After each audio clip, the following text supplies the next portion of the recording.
C'est une parabole pour aujourd'hui. Une parabole, une de ces paraboles essentielles dont nous avons tous besoin et qui retient notre attention, qui s'incruste dans notre mémoire. Elle se base sur l'instinct de vie et de survie. C'est l'histoire de l'Overlord.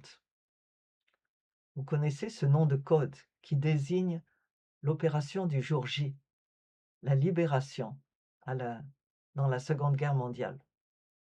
L'Overlord a un royaume et il souhaite que ce royaume s'étende, pas par la force, mais par le volontariat. Il invite les gens à joindre son royaume, ce qui est rare sur la terre. Mais il est différent de tout le monde. Il souhaite que tout le monde vienne chez lui. Alors il appelle les gens, il leur dit: «Venez, venez, venez, venez». Et pour faciliter cette acceptation, ce volontariat, il a planté, grâce à son pouvoir, un instinct de vie à l'intérieur de tout être humain.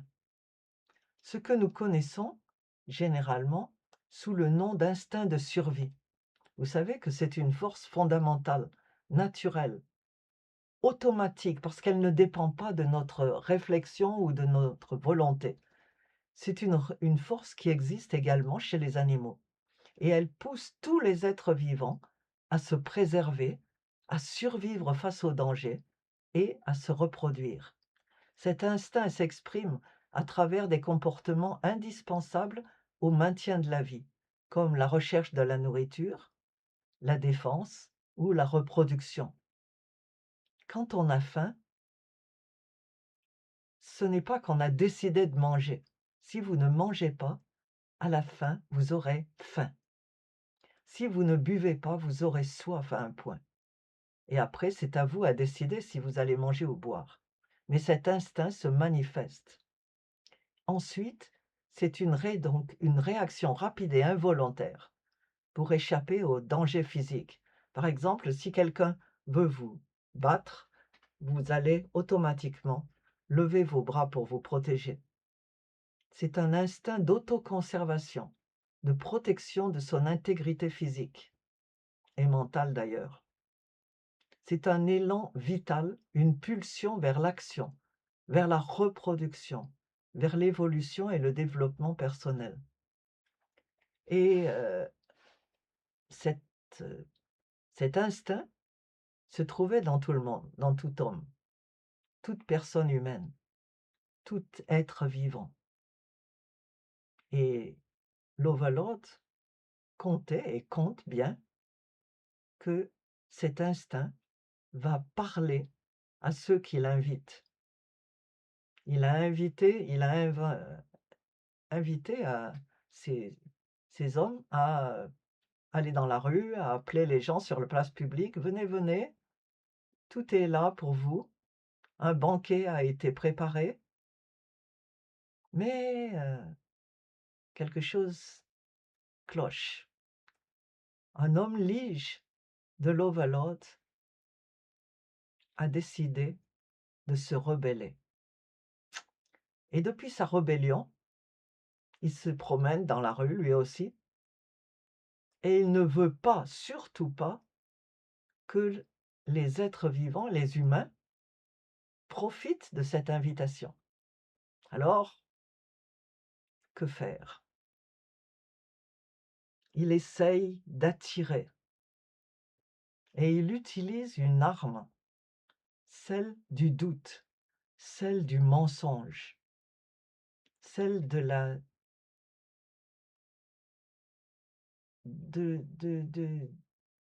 tromperie.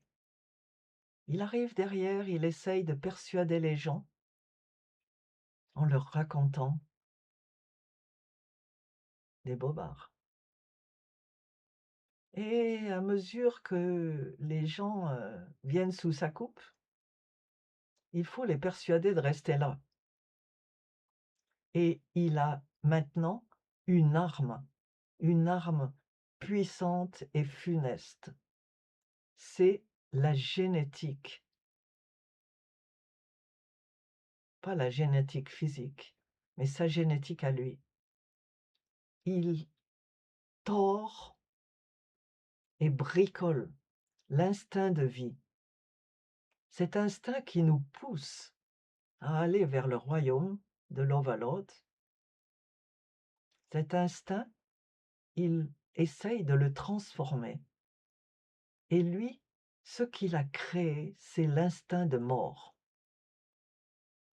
Aucune personne sur Terre n'est douée de l'instinct de mort, puisque la mort s'oppose à la vie. Personne ne cherche normalement la mort. Et c'est le cas de tous ces gens dont je vous parle aujourd'hui dans la parabole. Alors, comment faire pour que cet instinct de vie disparaisse? Il utilise la peur, il utilise l'intimidation, il utilise le lavage de cerveau à partir de mantras, à partir de répétitions. Et il est très doué, parce que c'est un beau parleur. Alors, l'homme-lige continue à travailler dans ce sens, jusqu'à ce qu'il arrive à armer toute son armée de l'instinct de mort. Un instinct de mort qui se multiplie par le nombre. Et si vous doutez de mes dires, vous n'avez qu'à regarder ce qui s'est passé sous le régime nazi.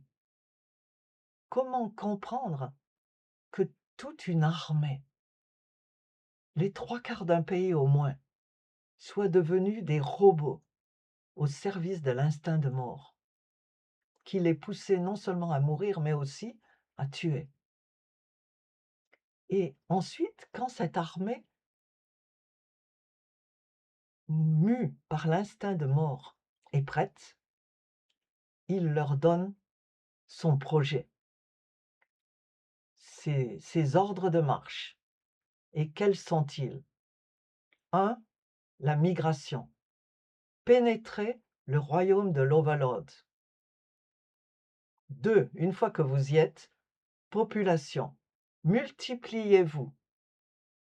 Physiquement, spirituellement. Multipliez-vous pour que cette armée,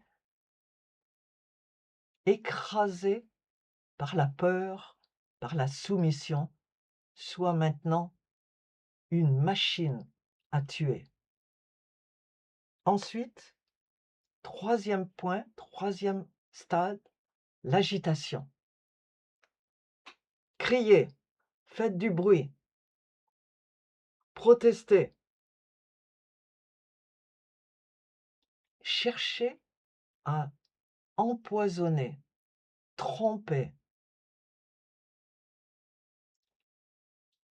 déranger, détruire, intimider, forcer au silence, à la soumission. Et puis, on arrive au quatrième stade qui est celui de la domination. Et maintenant, nous avons une bataille qui s'étend d'un pays à un autre et qui s'étend à la planète où se battent ceux de l'Overlord et ceux de l'Homme-Lige. La parabole nous montre une planète en pleine effervescence, une planète super vivante, où les situations bougent d'un jour à l'autre, où les individus changent d'un jour à l'autre. La question maintenant est: qui va l'emporter? Qui va gagner? L'Overlord ou l'Homme-Lige, qui n'est plus l'Homme-Lige d'ailleurs? C'est à vous de décider. Vous n'avez pas toutes les réponses, mais c'est une parabole. Alors, je vous laisse la suite. Créons la suite.